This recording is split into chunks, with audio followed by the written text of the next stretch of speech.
Good afternoon once again, and thank you for joining us today for the RLB Summer Webinar Series, Unlocking Performance Through Effective Coaching in a Virtual Environment. My name is Mary, and I'll be your moderator today. If you have any questions throughout the webinar, feel free to message in the chat box. To open the chat box, you can click on the chat icon at the bottom of your screen, which will then open the chat box. If you have any technical difficulties throughout the session, feel free to message me by clicking on the drop-down menu and selecting all panelists, or by raising your hand by clicking the raise hand icon on your screen. We will open the floor to questions towards the end, but we encourage you to ask questions as we go along. You can ask a question by clicking on the Q&A icon and typing your question in the Q&A box. If the presentation screen happens to be too small, you can enlarge it by clicking and dragging this line to the right, and it will then look like this. If you have a handheld device available, we have a short poll in today's webinar.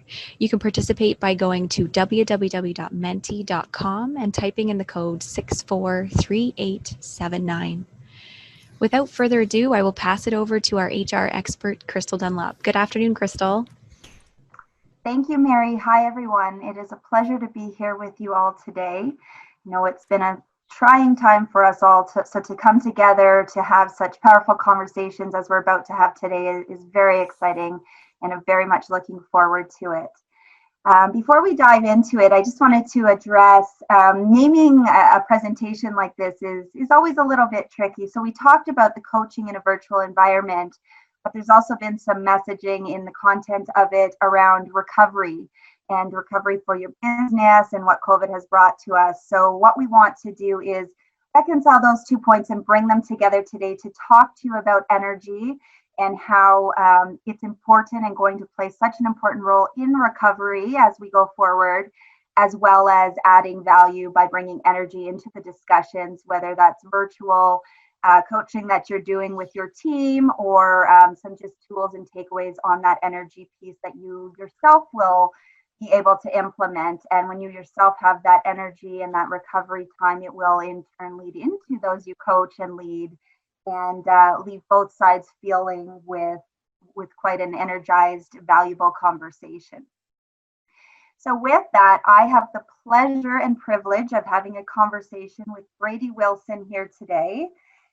Brady started his business in 1999, and that is that of Juice. If you haven't heard, Juice is very much an advocate of believing that everybody, employees and owners, should have energy left over at the end of the day. Energy for yourself, for your friends, your family, and your community. Brady has talked with audiences like this and more all over the world for over 25 years now. Brady is a published author of 4 books, The Power of Conversation, The Sticking Point, Love at Work, and Beyond Engagement. And if you haven't read any or all of those books, I do highly, highly recommend. Brady is also a grandfather of 10, a father of 4, and a husband to his loving wife. So with that, Brady, I'm going to turn it over to you, and Brady's going to dive into some powerful conversation around those topics today. Thank you. Crystal, thank you so much. Entirely looking forward to our dialogue and then the dialogue with the people who will be engaging with us. And I want to start off by just acknowledging that Juice is a crazy business name. And you got to know that with a business name like Juice, energy really matters to us. And so I want to ask the question of people, what do we mean when we're in a brainstorming meeting or we're doing some design thinking and somebody says, oh, the juices are really starting to flow here? Well, you know what we mean. What we mean is the ideas are popping. What we mean is it's not just the ideas, but it's the volume of the ideas. So they're just a rapid fire popcorn, but it's also the novelty of those ideas in terms of, oh yeah, that's different. We hadn't thought of that before. And often it's the usability or the relevance of those ideas and how easily they might be applied. And so when we think about the juices, that's one juice that we've just talked about, dopamine, which makes us more creative. But there are other juices that endow you with other superpowers. So for instance, oxytocin is a juice that gives you a hyper ability to create connection, rapport, and unlock trust very quickly. Serotonin is another juice that can flow in your brain. And what it does is it gives you a sense of agency, belief, confidence, self-efficacy, that sense of invincibility. There are other ones like GABA and endocannabinoids. Obviously, you do not need to remember these. You just need to know that when your brain is primed with these juices, performance is easy. And we were doing some training for one of Canada's major banks, and they really wanted to create an employee experience in which an employee walked away from a coaching conversation and emerged from the office, or the virtual office, if you will, feeling a sense of confidence, commitment, clarity, that sense of inspiration, and I can do this. But what indeed was happening was that conversation was very transactional. And employees said, you know what, it feels like a tick box exercise, very perfunctory. And so we worked with them and just helped them to see that there are things you can do as a business owner that will unlock those crazy, wonderful juices in your brain, but also in the brain of the person that you're coaching, whether in a virtual environment or when you're face to face. And you don't have to be a therapist. You don't have to be a life coach. You don't have to be a super duper empathetic person. All you have to do is be skillful at a few questions: connection questions, possibility questions, and progress questions. And when you become a little more mindful and skillful at those questions, you can unlock all those wonderful neurotransmitters that make performance easy. So what happened in the wake of all of this, after we were done, years later, people were saying the difference between going through a coaching conversation and feeling like, oh my goodness, neither of us want to be here. And you could see the eyes rolling in the, I mean, they weren't really, but they're just saying, I want to be anywhere else but in this coaching conversation right now. And the manager dreads that. You as a business owner, it's a dreaded thing. But when you have a coaching conversation, whether virtual or not, and the juices are flowing, you come out of that and your energy, it's a different place the entire rest of the day. What we know is that a moment of energy can impact the rest of your day. Whether it's a moment of clarity and epiphany and you see a possibility that you hadn't seen before, or whether it's a profound moment of human connection where you go, our trust is going to be deeper than it ever has before. Well, those moments of energy, couple things we know about energy. One, it's finite. You only have so much. You get to, I don't know, 18, 19, 20 hours, whatever it is for you. But your energy is finite. And the older we get, the more we're in touch with that. But the other thing we know about energy, it's renewable. It's renewable. And so if we have the right kind of conversations, energy can be renewed. And as Crystal was saying at the beginning, we truly do believe that every person deserves to have energy left over. And that is the big CSR play, corporate social responsibility. Yes, keep investing and keep giving to those great causes, but I'll tell you, that's way too small. The biggest play is sending employees home who have energy to completely commit and engage and invest in their community and their families. That's what's really interesting for me. All right. So these juices starting to flow is going to impact your employees and how they walk away from the coaching conversation. It's going to impact your energy as a business owner and enable you to step into the decisions, to step into the conversation, to step into retooling yourself for business recovery. So that's the context for everything that we're doing here today. So here's the question for you. And it's almost a rhetorical question, but is it possible to be engaged but exhausted? And I know that some of you are sitting in your home office or at your office right now and you're chuckling and going, are you kidding? It's totally possible to be engaged but exhausted. Is it possible to be dedicated but depleted? I've been asking business leaders this question for quite some time. And even last week, we were with one of the seventh biggest organization in the world. And their leaders were saying to us, probably in our ranks of supervisor, manager, director, etc., probably over 60% fit this description right here. So what's the impact to your business if you have employees who are engaged? So, I mean, they're giving their discretionary effort. They're coming in early, they're staying late, they're offering above and beyond the call of duty type of effort, but they're exhausted. Well, we know that what happens is this 2-pound blob of tofu that's nestled into your cranium, it's only 2% of your body weight, but you can see how much energy it burns. 20% of your daily energy reserve are consumed by this metabolically expensive organ. So think about your other organs: heart, lung, liver, kidney, vital, yeah? But none of them has the drawdown that this metabolically expensive organ has. And we can see why, because what it provides to us is command central. It provides to us our executive function. So here's the research that is so fascinating for me.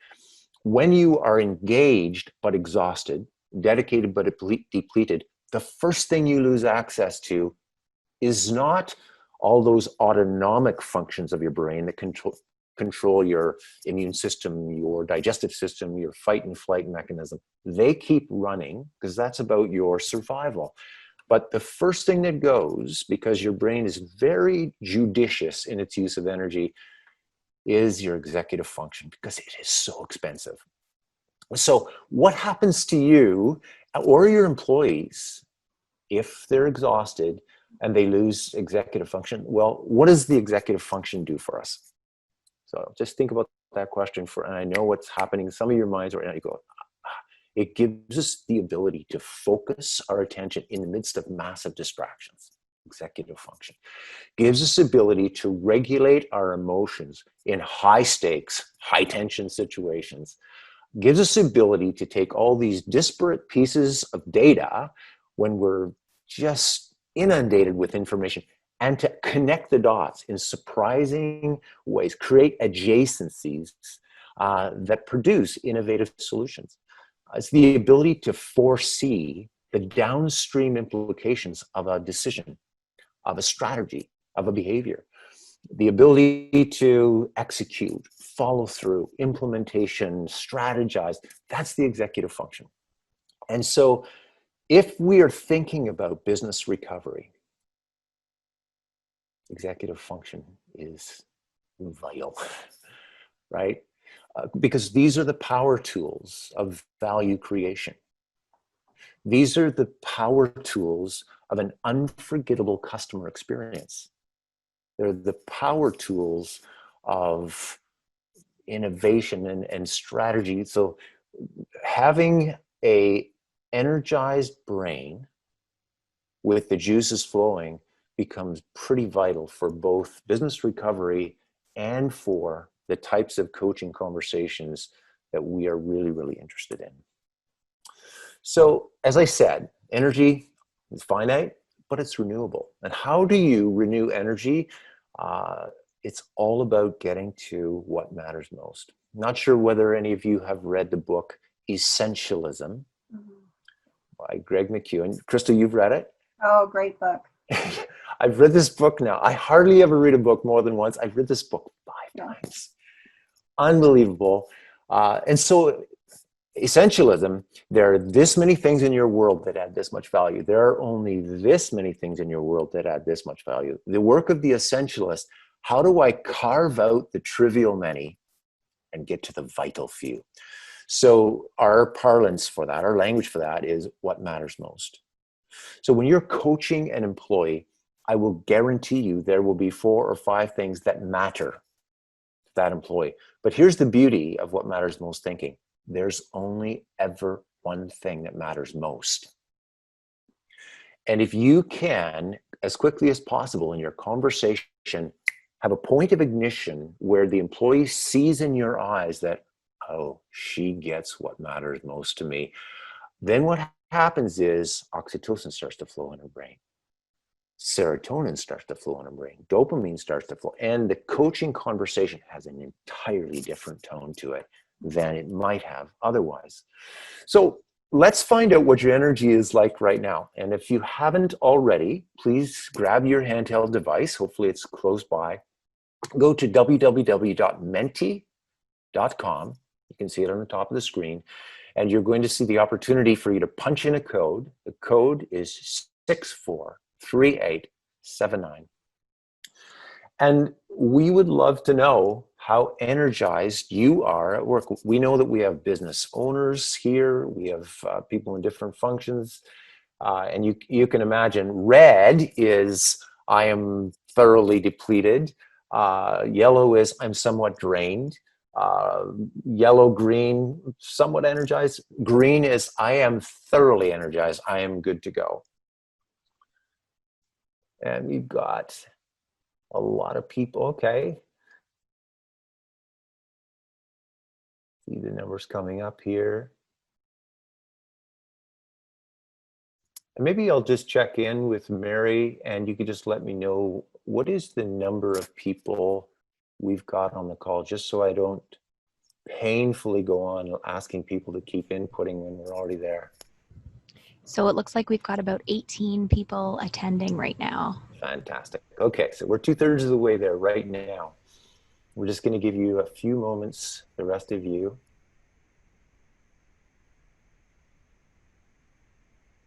Check in.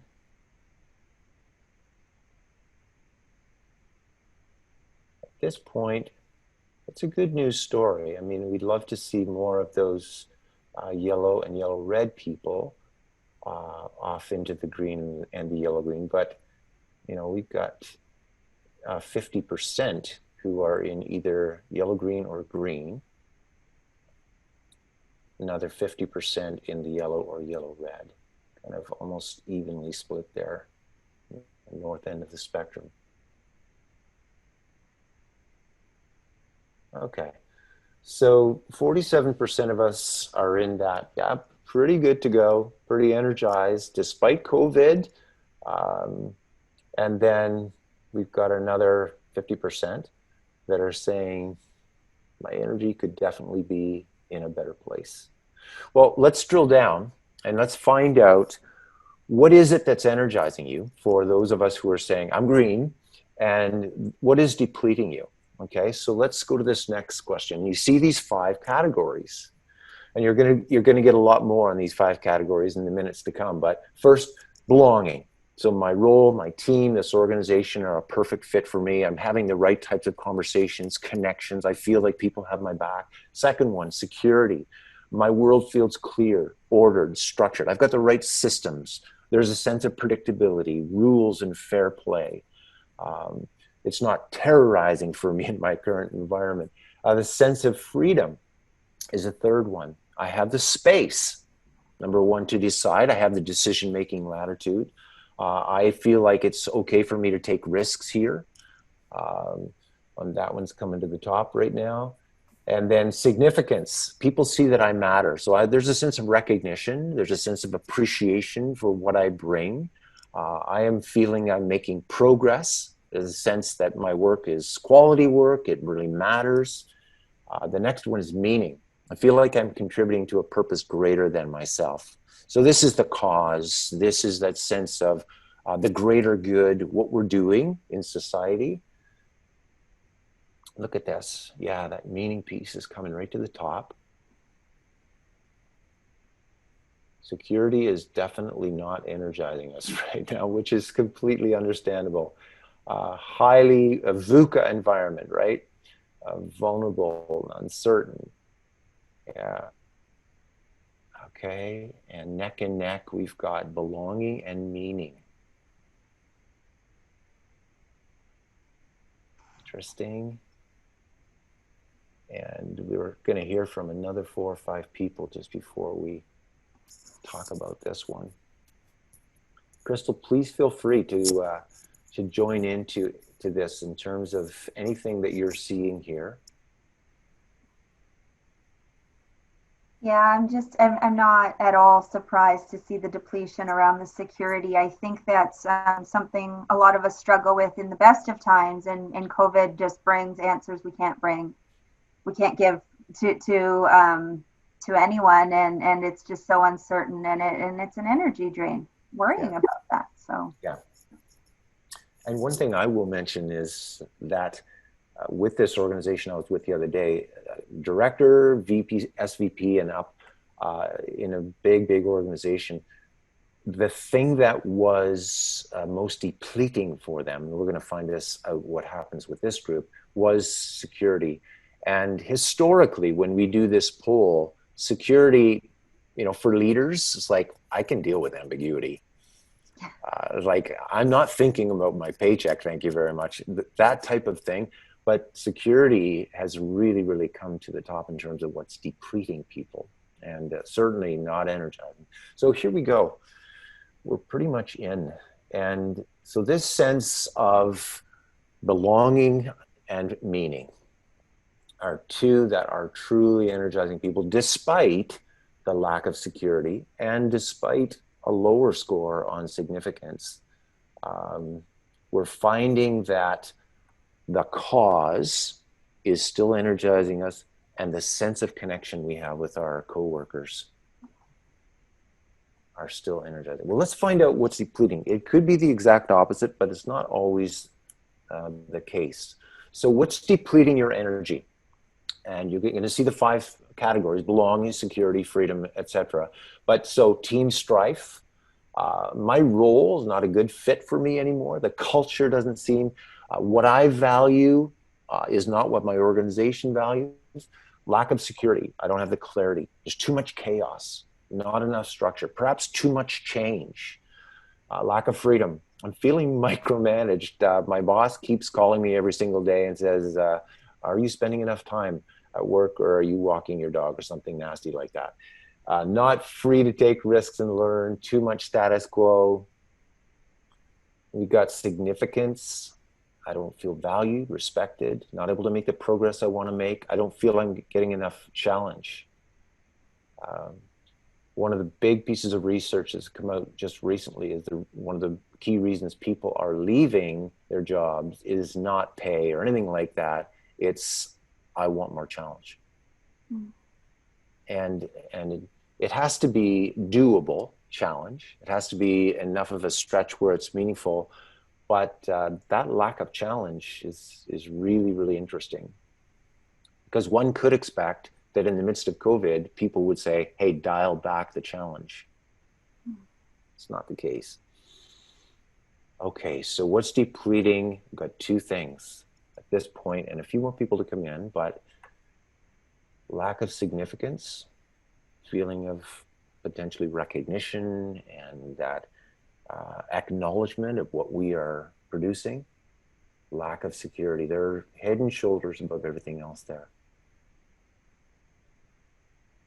So we're thinking about this now in terms of the coaching, the effective coaching, right? And we know that as we have, for instance, the back to the office conversation, some of you either have already broached or you're way into it, that if the most depleting thing for your employee, whether they ever do a poll like this or not, is the lack of security, then how you engage in that conversation with them is very different compared to how you will engage with a person who's feeling like the lack of freedom. So understanding what that person, I'm going to call it their currency, that thing that they prize, that they protect, that gives them a sense of, I'm okay, I've got agency. Finding out what their currency is as early as possible shapes the conversation. So that's that whole thing I said at the beginning. Energy is finite, energy is renewable as long as we can get to what matters most. So as you're stepping into a coaching conversation, you're kind of doing this poll that we've just done. What's your energy level like? hey, what's energizing you right now? Because this is a tough environment. So what is it that's energizing you? It's like, oh, the sense of meaning. Oh, that's good for you to know when you're in your coaching conversation. What's depleting you right now? Oh, lack of security. Let's talk about that. Let's draw that out. Vital, vital information.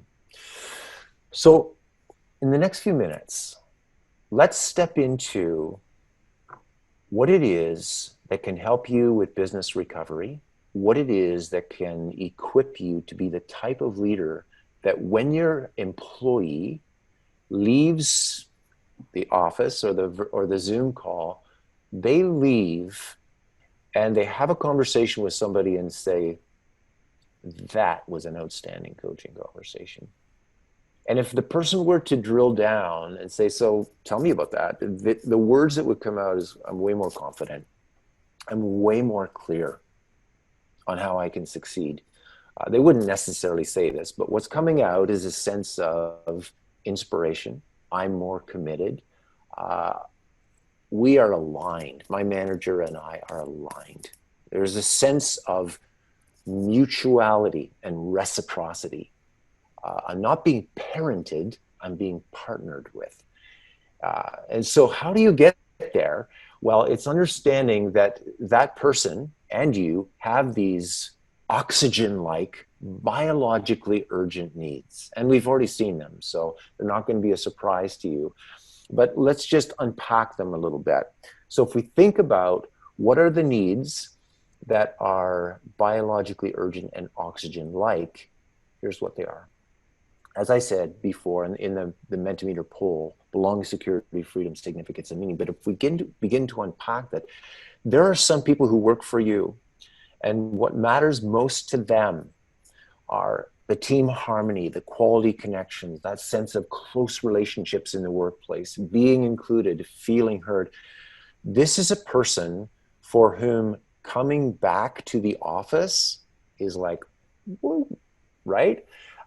And then right beside them, the next coaching call you have is somebody who's clarity and focus, systems, structures, especially what will the protocol be when we come back to the office, the sense of fair treatment, predictability, consistency. I need to know in terms of consistency, if it's going to be masks in certain areas, if it's going to be hand wash, etc. I need to know that everybody is going to obey the rules. Stability and order. And so those are two different conversations, but let's throw in a third, and the person for whom autonomy, independence, thriving on change, adventure and risk, simplicity and ease, that person, and we've had these comments from people who feel and believe that this is a whole conspiracy. This COVID-19, it's a conspiracy, it's a hoax. And the people who are digging in their heels and don't want to come back to work, actually they're the weak link. Because if we could just get back to business, and these people who are so terrified about nothing, well, what an incredible polarity you have there. As you think about populating your workplace with two people sitting right next to each other who have those 2 points of view. So getting to what matters most and helping your employees get to what matters most becomes vital. So what we do is we use a tool every single morning. I go through a process and I ask myself, what matters most today? What matters most? And then I ask myself, what do I need? So these driving needs, and I'll pick a couple of things from this list in terms of here's what I need. So this morning, one of the biggest needs that I had was focus. So clarity and focus sitting right underneath security. And not surprisingly, what mattered most to me today was nailing the webinar for RLB. But this is a tool that you can use in terms of asking what is essential and what will I carve out to ensure that I can do fewer things better. And then what do I need? So this will help you manage your energy, but it also, if you step into a conversation with an employee and you were to use this tool, you could literally Send them a PDF and they open it up and you have it open and you say, let's just talk about this, because different things matter to different people for different reasons. What we know is that innovation requires a massive amount of energy. Engagement and sustaining your engagement requires a massive amount of energy. So we know that what is constant is we need a lot of energy. The thing is that people derive energy from different places. For one person, they derive their energy very socially, that belonging person. For another person, they derive their energy from productivity and results and that sense of recognition. So your ability to figure out with them, again, you're not doing it to them, you're not doing it for them, but it's always with them, helping them see what it is that fuels and energizes the performance that's so important. That's going to create a powerful coaching conversation. So what we do and have done for years is we've said there are a lot of different conversations that you step into every single day. So the agreed upon two-way expectation conversation, the coaching conversation, the mentoring conversation, the career development conversation, the strategy conversation, the collaboration. There are many types, customer service conversation, the sales conversation. They're all apps. Every one of those conversations is an app that is powered up by and fueled by an operating system. And the operating system that runs your organization, no matter what organization it is conversation. And conversation, if you just break it down, is that ability to connect on what matters most. To, as we engage in the conversation, the person is going, oh, this is not a transaction. It's not even just an interaction. It's not even just a sense of collaboration. There's a sense of partnering that's happening here. And in our world, partnering is two people standing for each other's success. Well, if you engage in that kind of a conversation with your employee and they sense that you are standing for your success and you are asking them to stand for your success as a business owner or manager leader, that changes the game, because you're not there anymore to be their hand holder, the referee, the mediator, the social convener, the recognition meister. That's not your job. It's not sustainable.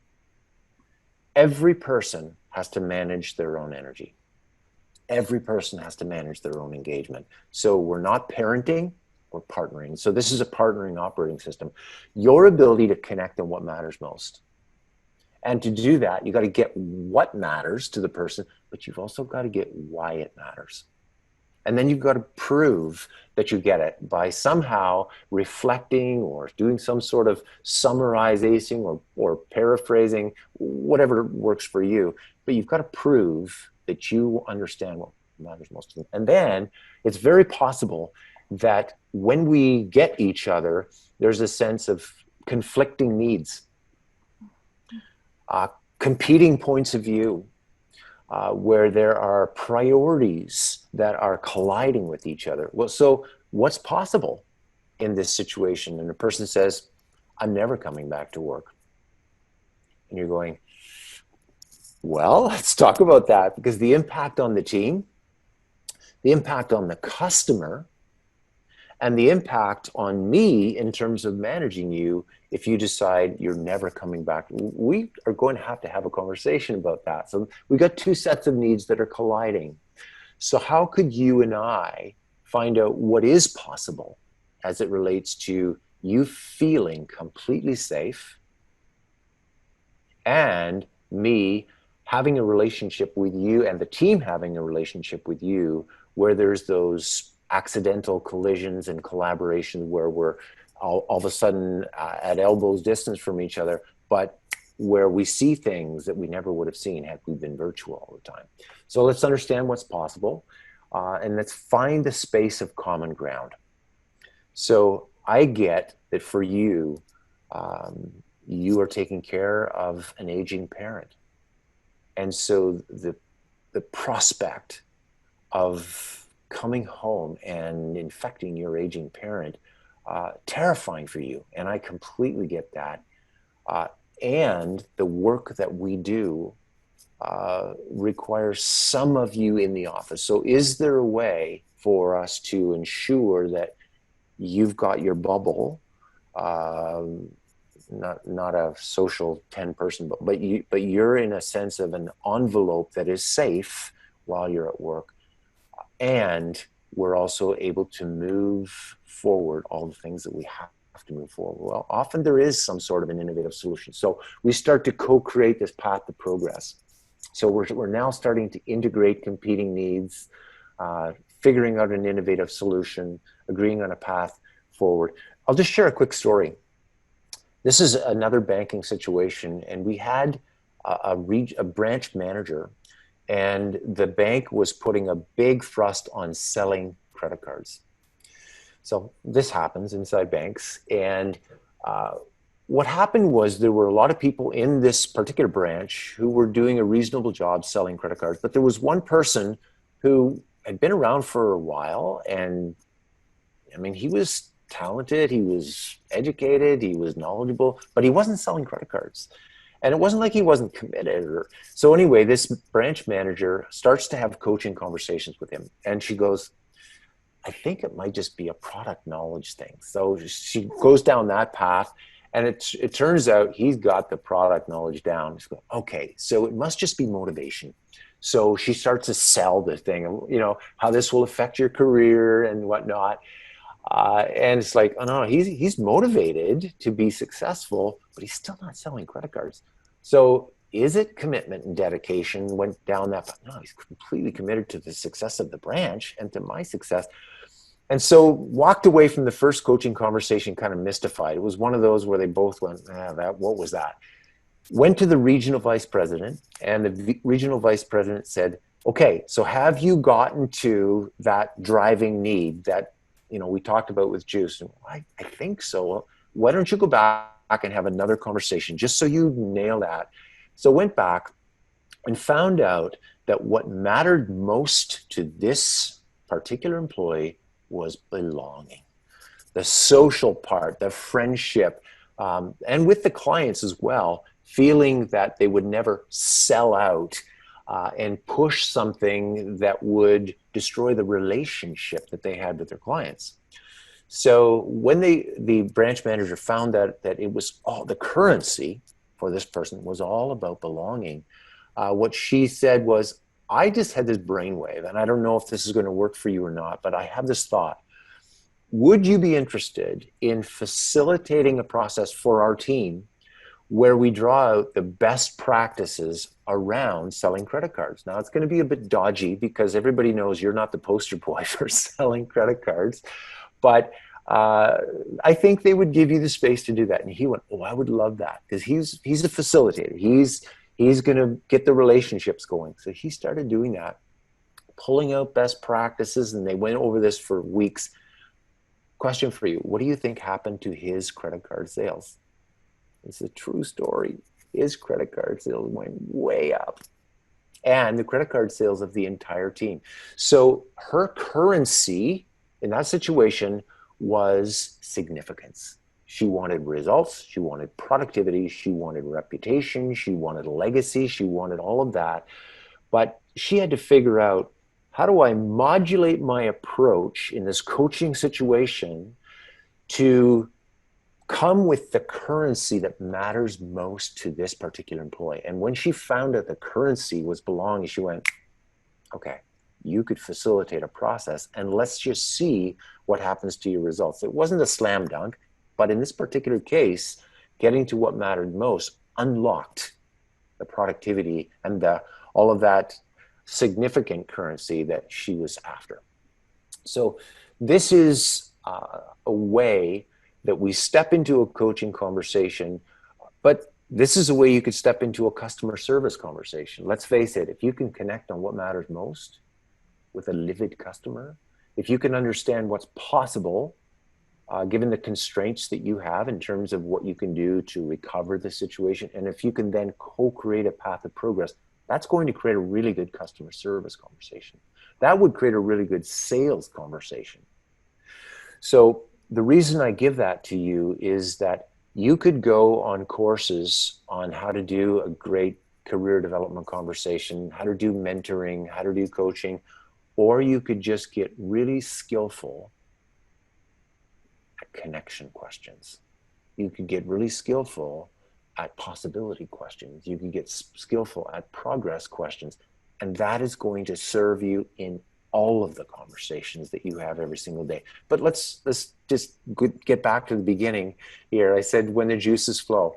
So when you create connection in a virtual coaching conversation, oxytocin starts to flow. And when oxytocin starts to flow, what we get, bonding, rapport, trust, that sense, it evokes a response inside of the person. You see me, you hear me, you get me like few people do.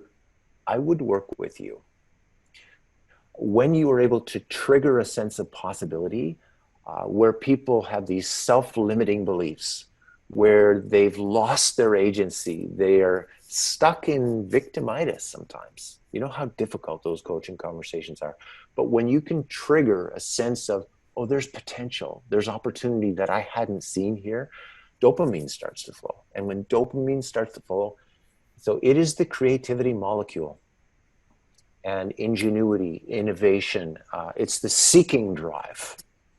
And so goal orientation, etc. That's what comes out when a person feels more connected because oxytocin is flowing, and more creative because dopamine is flowing. And then add this third one, if you're able to ask questions that enable the person to see a path towards progress, serotonin starts to flow. Serotonin brings with it that agency, belief, confidence, self-efficacy, that sense of invincibility. We can do this. So now you've got somebody that you're coaching is going, I would work with you. I feel like I can trust you. And I'm seeing an opportunity that I did not see before. I'm seeing possibility. And I feel like we can do this. This person will emerge from that virtual coaching conversation in a very different state than with some of the other leaders they've had in their history. So that's what really this day is about here, is to prime you with a sense that if we can tap in to the emotional paycheck. Is the rational paycheck important? Of course. When I say rational paycheck, I understand what my manager expects of me, rational. I understand how my piece fits into the big picture in my organization, rational paycheck. I'm clear on the objectives and strategy, rational paycheck. Emotional paycheck. My manager listens to me in a way that makes me feel valued and respected, emotional. My leaders treat me as a person, as an individual, not as a piece of corporate chattel. I feel I'm being treated fairly here. I'm proud of the purpose of our organization, emotional paychecks. So which one drives more discretionary effort? Rational paycheck or the emotional paycheck? You already know what it is. And the Corporate Leadership Council tells us that the emotional paycheck drives 4 times the discretionary effort. So when we think about an effective coaching conversation that allows you, the coach, to feel completely energized, and the coachee to walk away going, I will give my discretionary effort for this manager and for this organization. It really matters that we get to these driving needs, these felt needs, and get to which of them matters most to this person in this current situation.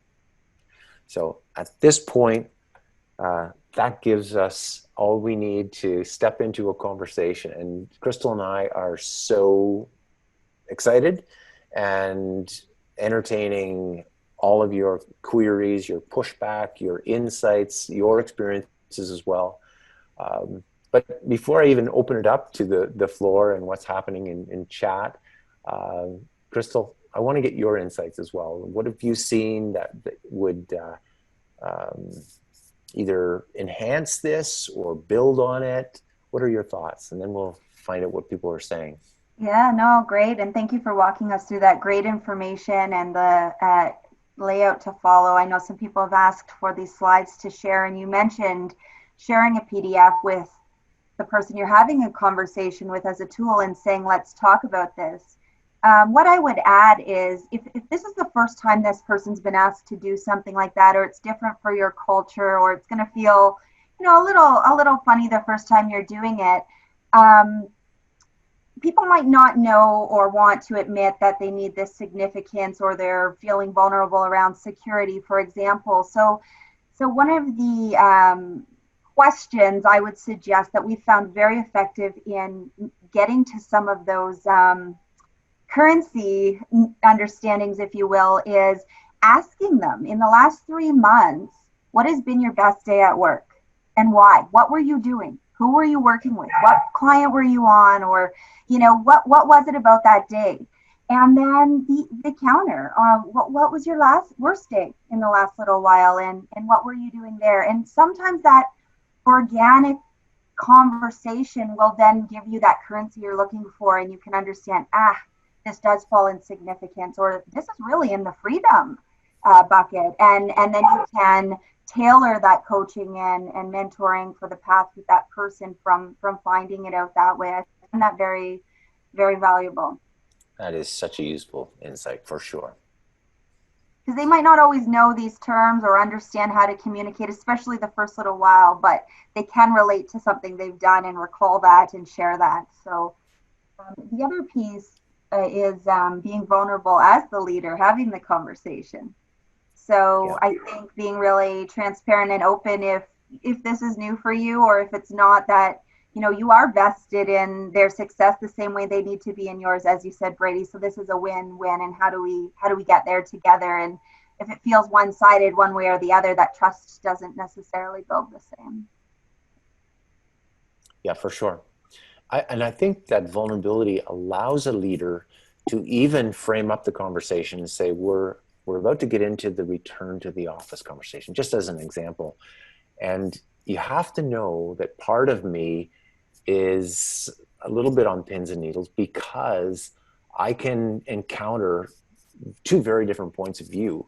And it's possible that what I hear is, I am never, ever, ever darkening the doors of RLB again. And that puts me in a really difficult situation, because I want to honor that concern, and I also need to be true to the team and the customers. And so I'm in that position of managing and working with you to manage the tension of two sometimes very different points of view. So let's bring that with us into this conversation, and inviting the person to bring a different way of thinking than it's either or, now or never, all or nothing. And so prying people away from that binary way of thinking and saying, let's you and I partner to figure out the best solution that really is predicated on what matters most to you. But I was doing some training once, and this gentleman had done a lot of work in the Arab world. And he said there is an Arab proverb that says that the best defense is an open tunic. And what it meant was, if somebody is bringing their weapon against you, let's say a bow and an arrow, and you just go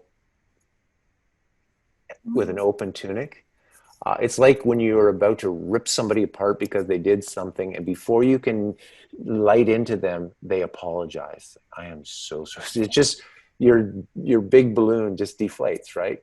And so I think as a leader, if we can be vulnerable up front and say, these are difficult conversations, and it could be that we encounter this, and could we work together to synthesize? I think it just sets a beautiful tone. All right, so. It looks like we've got a question here. How can we as leaders broach a conversation where productivity is decreased? However, members of our team have disclosed they may not have an ideal work from home situation, which is affecting their overall output.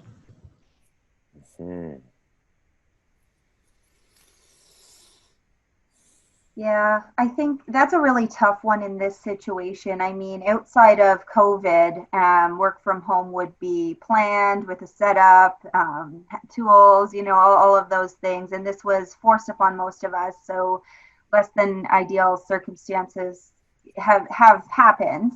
I think and Brady, feel free to jump in, but Yeah, yeah. my experience with that is really managing that to the exception.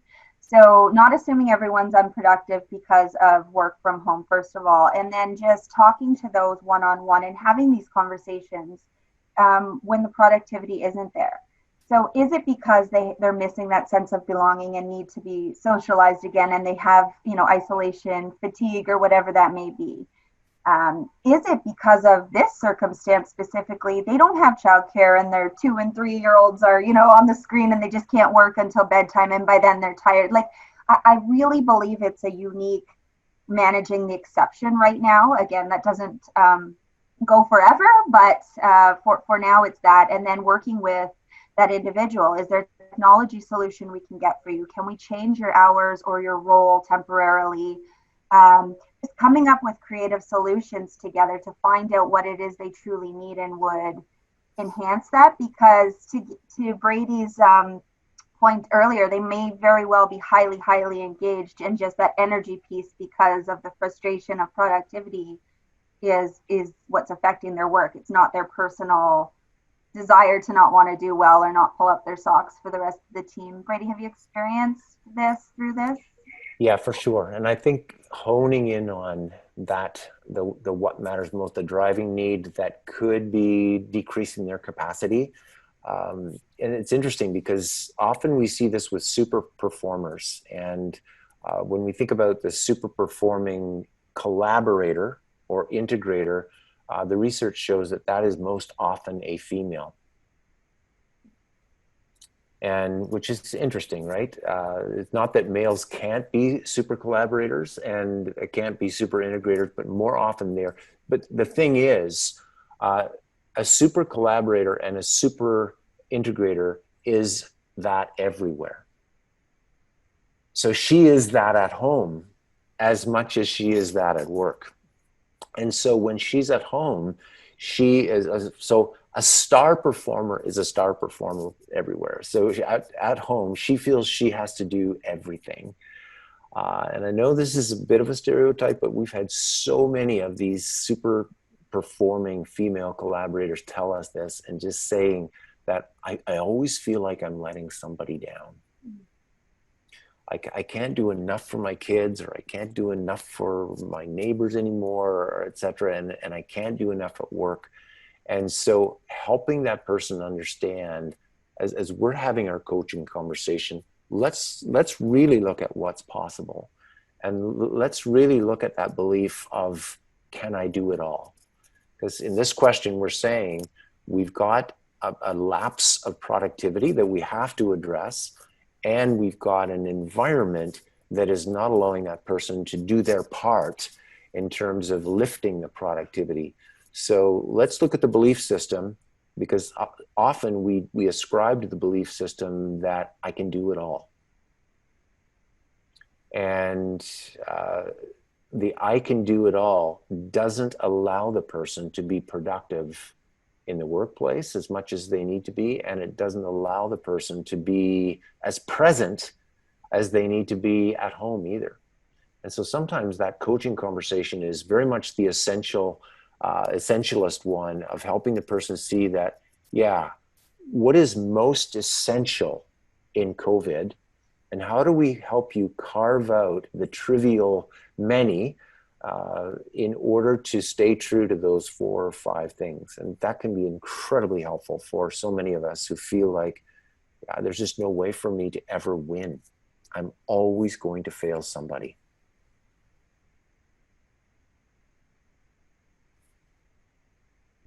So we've got another question here.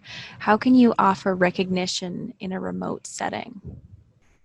So I'll step into this one, and I just want to say that this is one of the things that has counterintuitively has not changed. And in fact, I feel like the virtual environment is more conducive to what I'm going to call bespoke recognition, tailor-made recognition, individually specific recognition.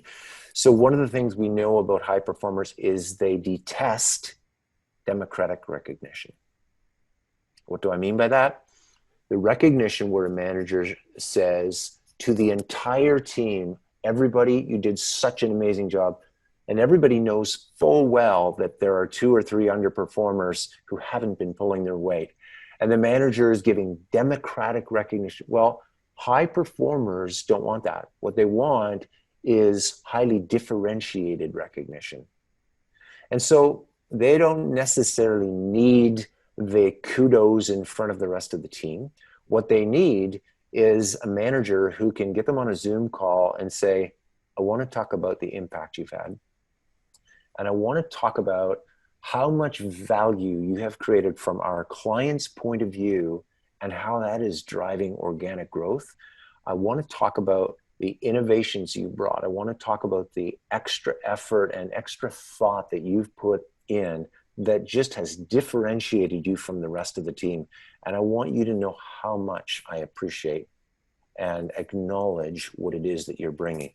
The rest of the team doesn't have to be on that call. I mean, you could do that in a Zoom meeting as well, but that individual face-to-face, a manager who knows enough about your work to be able to talk about it in a way that the employee goes, okay, you actually are watching. That doesn't go away in a virtual environment, thankfully. What goes away is some of the pizza parties and, let's give out lunch bags or tchotchkes and stuff.